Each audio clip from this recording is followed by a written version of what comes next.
दोस्तों, स्वागत है हमारे चैनल पर, जहां हम इतिहास के उन पन्नों को खोलते हैं जो समय की धूल में कहीं खो गए हैं।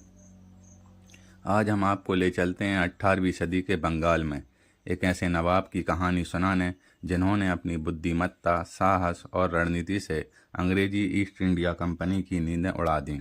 उनका नाम नवाब मीर कासिम था। यह कहानी है एक शासक की जिसने विदेशी ताकतों के सामने झुकने से इनकार किया, लेकिन जिसकी हार ने भारत के इतिहास को हमेशा के लिए बदल दिया। क्या आप तैयार हैं इस रोमांचक सफ़र के लिए? तो चलिए शुरू करते हैं। मीर कासिम का जन्म 18वीं सदी की शुरुआत में हुआ था। हालांकि उनकी सटीक जन्म तारीख इतिहास में दर्ज नहीं है। वे बंगाल के एक रसूखदार परिवार से ताल्लुक़ रखते थे। उनके पिता मीर मोहम्मद रज़ी खान बंगाल के नवाब अली वर्दी खान के प्रशासन में एक महत्वपूर्ण अधिकारी थे। मीर कासिम का रिश्ता अली वर्दी खान से और भी गहरा था, क्योंकि उनकी शादी अली वर्दी खान की बेटी से हुई थी। यह पारिवारिक रिश्ता उन्हें बंगाल की सत्ता के केंद्र के करीब ले आया। 18वीं सदी का बंगाल भारत का सबसे समृद्ध क्षेत्र था। गंगा के उपजाऊ मैदान, समुद्री व्यापार और हस्तशिल्प उद्योग ने इसे आर्थिक रूप से शक्तिशाली बनाया था। लेकिन यह समृद्धि विदेशी ताकतों, खासकर अंग्रेजी और फ्रांसीसी ईस्ट इंडिया कंपनी की नज़रों में थी। उस समय बंगाल के नवाब मुगल सम्राट के अधीन थे, लेकिन वास्तव में वे स्वतंत्र शासक की तरह काम करते थे। मीर कासिम ने अपनी जवानी रंगपुर में बिताई, जहां वे फौजदार, सैन्य और प्रशासनिक अधिकारी के रूप में कार्य करते थे। यहाँ उन्होंने प्रशासन, सैन्य रणनीति और कूटनीति में अपने कौशल को निखारा। उनकी बुद्धिमत्ता और मेहनत ने उन्हें बंगाल के दरबार में एक महत्वपूर्ण शख्सियत बना दिया। लेकिन क्या आप जानते हैं, मीर कासिम का असली इम्तहान तब शुरू हुआ जब अंग्रेज़ों ने बंगाल की सत्ता को अपने कब्जे में लेने की साजिश रची। सन 1757 में प्लासी की लड़ाई ने बंगाल के इतिहास को हमेशा के लिए बदल दिया। इस युद्ध में अंग्रेजी ईस्ट इंडिया कंपनी ने नवाब सिराजुद्दौला को हराकर मीर जाफ़र को बंगाल का नवाब बनाया। लेकिन मीर जाफ़र जल्द ही अंग्रेज़ों के लिए एक कठपुतली बन गए। उनकी अक्षमता और अंग्रेज़ों की बढ़ती मांगों ने बंगाल के लोगों में असंतोष पैदा कर दिया। 1760 तक अंग्रेज़ों को लगा कि मीर जाफ़र उनके लिए उपयोगी नहीं हैं। उन्होंने मीर कासिम को, जो मीर जाफ़र के दामाद थे, नया नवाब बनाने का फैसला किया। 20 अक्टूबर 1760 को मीर कासिम बंगाल, बिहार और उड़ीसा के नवाब बन गए। बदले में उन्होंने अंग्रेज़ों को बर्दवान, मिदनापुर और चटगांव जैसे क्षेत्रों की आय का अधिकार दे दिया। साथ ही 50 लाख रुपए की भारी राशि भी दी। लेकिन मीर कासिम कोई साधारण शासक नहीं थे। उन्होंने तुरंत अपनी हुकूमत को मजबूत करने की ठानी। उन्होंने राजधानी को मुर्शिदाबाद से मुंगेर स्थानांतरित कर दिया, जो रणनीतिक रूप से सुरक्षित था। मुंगेर का किला न सिर्फ मजबूत था, बल्कि यह गंगा नदी के किनारे होने के कारण सैन्य और व्यापारिक दृष्टि से भी महत्वपूर्ण था।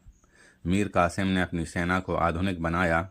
उन्होंने स्थानीय सैनिकों को यूरोपीय शैली में प्रशिक्षित किया और तोपखाने को मजबूत किया। साथ ही उन्होंने टैक्स सिस्टम में सुधार किया। उन्होंने भ्रष्ट अधिकारियों को हटाया, कर संग्रह को पारदर्शी बनाया और बंगाल की अर्थव्यवस्था को नया जीवन दिया। उनके इन सुधारों ने बंगाल को आर्थिक रूप से और सशक्त किया, लेकिन यही सुधार अंग्रेज़ों के लिए परेशानी का सबब बन गए।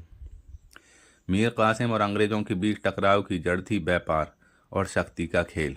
1717 में मुग़ल बादशाह ने अंग्रेजी ईस्ट इंडिया कंपनी को बंगाल में टैक्स मुक्त व्यापार करने का विशेष अधिकार दे दिया, जिसे दस्तक कहा जाता था। इस विशेष अधिकार का मतलब था कि अंग्रेज़ अपने माल पर कोई कर नहीं चुकाएंगे। लेकिन अंग्रेज़ों ने इस अधिकार का दुरुपयोग शुरू कर दिया।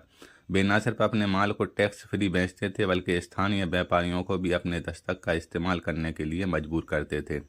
इससे बंगाल के स्थानीय व्यापारी तबाह हो रहे थे और नवाब की आय में भारी कमी आ रही थी। मीर कासिम ने इस अन्याय को ख़त्म करने का फैसला किया। 1763 में उन्होंने एक ऐतिहासिक कदम उठाया। उन्होंने सभी व्यापारियों, चाहे अंग्रेज हों या भारतीय हों या कोई और, पर एक समान टैक्स लागू कर दिया। यह टैक्स सिर्फ 9% था, जो उस समय के हिसाब से बहुत कम था। लेकिन अंग्रेज़ों ने इसे अपनी सत्ता पर हमला माना। वे चाहते थे उनका व्यापार पूरी तरह टैक्स मुक्त रहे। इस फैसले ने अंग्रेज़ों को मीर कासिम के खिलाफ कर दिया। उन्होंने मीर जाफ़र को फिर से नवाब बनाने की साजिश शुरू की। मीर कासिम को जब ये साफ हो गया कि अंग्रेज़ उनकी स्वतंत्रता को बर्दाश्त नहीं करेंगे, उन्होंने युद्ध की तैयारी शुरू कर दी। 1763 तक मीर कासिम और अंग्रेज़ों के बीच तनाव चरम पर पहुंच गया। मीर कासिम ने अंग्रेज़ों के खिलाफ खुला विद्रोह शुरू कर दिया। उन्होंने पटना में अंग्रेज़ी व्यापारिक चौकियों पर हमला किया और कई यूरोपियनों को बंदी बना लिया। इस घटना को इतिहास में पटना नरसंहार के नाम से जाना जाता है। इस हमले में मीर कासिम के सैनिकों ने अंग्रेज़ी व्यापारियों और उनके सहयोगियों को मार डाला। यह घटना अंग्रेज़ों के लिए एक बड़ा झटका थी और इसने दोनों पक्षों के बीच युद्ध को अपरिहार्य बना दिया। मीर कासिम जानते थे अंग्रेज़ों की सैन्य ताकत से अकेले लड़ना मुश्किल होगा, लेकिन उन्होंने एक शक्तिशाली संगठन बनाने की रणनीति बनाई। उन्होंने अवध के नवाब शुजाउद्दौला और मुग़ल सम्राट शाह आलम द्वितीय को अपने साथ जोड़ा। यह गठबंधन भारत की सबसे बड़ी ताकतों का मिलन था और इसने अंग्रेज़ों के लिए एक गंभीर खतरा पैदा कर दिया। मीर कासिम ने अपनी सेना को और मजबूत किया और बक्सर में अंग्रेज़ों के खिलाफ एक निर्णायक युद्ध की तैयारी शुरू कर दी। 22 अक्टूबर 1764 को बक्सर आज के बिहार में मैदान में एक ऐसा युद्ध लड़ा गया जिसने भारत के इतिहास को हमेशा के लिए बदल दिया। मीर कासिम, शुजाउद्दौला और शाह आलम द्वितीय की संयुक्त सेना ने अंग्रेजी ईस्ट इंडिया कंपनी की सेना का सामना किया, जिसका नेतृत्व मेजर हेक्टर मुनरो कर रहे थे। मीर कासिम की गठबंधन सेना में लगभग 40,000 सैनिक थे, जबकि अंग्रेज़ों के पास सिर्फ 7,000 सैनिक थे। लेकिन अंग्रेज़ों की सेना बेहतर प्रशिक्षित, अनुशासित और आधुनिक हथियारों से लैस थी। उनके पास यूरोपीय तोपखाने और भारतीय सिपाहियों का मिश्रण था, जो उनकी ताकत को और बढ़ाता था। युद्ध के दौरान गठबंधन की सेना ने शुरुआत में अच्छा प्रदर्शन किया, लेकिन अंग्रेज़ों की रणनीति और अनुशासन ने उन्हें बढ़त दे दी। मीर कासिम की सेना में समन्वय की कमी, गठबंधन के नेताओं के बीच मतभेद ने उनकी हार को और आसान बना दिया। अंत में अंग्रेज़ों ने बक्सर की लड़ाई जीत ली। इस हार ने मीर कासिम की सत्ता को पूरी तरह खत्म कर दिया। बक्सर की लड़ाई सिर्फ एक युद्ध नहीं थी, ये भारत में अंग्रेजी साम्राज्यवाद की नींव थी।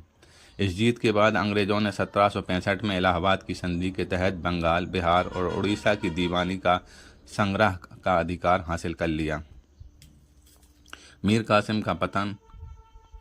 बक्सर की हार के बाद मीर कासिम की ज़िंदगी पूरी तरह बदल गई। उनकी सेना बिखर गई, उनकी सत्ता छिन गई और वे भागकर दिल्ली के पास कोटबाल में शरण लेने को मजबूर हो गए। यहाँ उन्होंने अपनी बेटी के साथ गरीबी और गुमनामी में अपने अंतिम दिन बिताए। 8 मई 1777 को मीर कासिम का निधन हो गया। उनकी मृत्यु के साथ एक साहसी और बुद्धिमान नवाब की कहानी खत्म हुई, लेकिन मीर कासिम की ज़िंदगी हमें यह सिखाती है कि सत्ता और ताकत से ज़्यादा महत्वपूर्ण है आत्मसम्मान और अपने देश के हितों की रक्षा करना। मीर कासिम की कहानी सिर्फ एक नवाब की कहानी नहीं है, यह एक ऐसे शासक की कहानी है जिसने विदेशी ताकतों के सामने झुकने से इनकार किया। उनके प्रशासनिक सुधार, उनकी आर्थिक नीतियाँ और अंग्रेज़ों के खिलाफ उनकी लड़ाई आज भी हमें प्रेरित करती है। बक्सर की हार ने भले ही उनकी सत्ता छीन ली, लेकिन उनकी कोशिशों ने यह दिखाया कि भारत के शासक विदेशी हस्तक्षेप को बर्दाश्त नहीं करेंगे। उनकी कहानी हमें यह भी याद दिलाती है, इतिहास में हार और जीत से ज़्यादा महत्वपूर्ण है वह लड़ाई जो सच्चाई और स्वतंत्रता के लिए लड़ी गई हो। तो दोस्तों, ये थी नवाब मीर कासिम की प्रेरणादायक कहानी। आपको उनकी ज़िंदगी का कौन सा हिस्सा सबसे ज़्यादा प्रभावित करने वाला लगा? क्या यह उनके सुधार थे, उनकी साहसी लड़ाई थी, या फिर उनका आत्मसम्मान? कमेंट में ज़रूर बताएं। मिलते हैं अगली वीडियो में।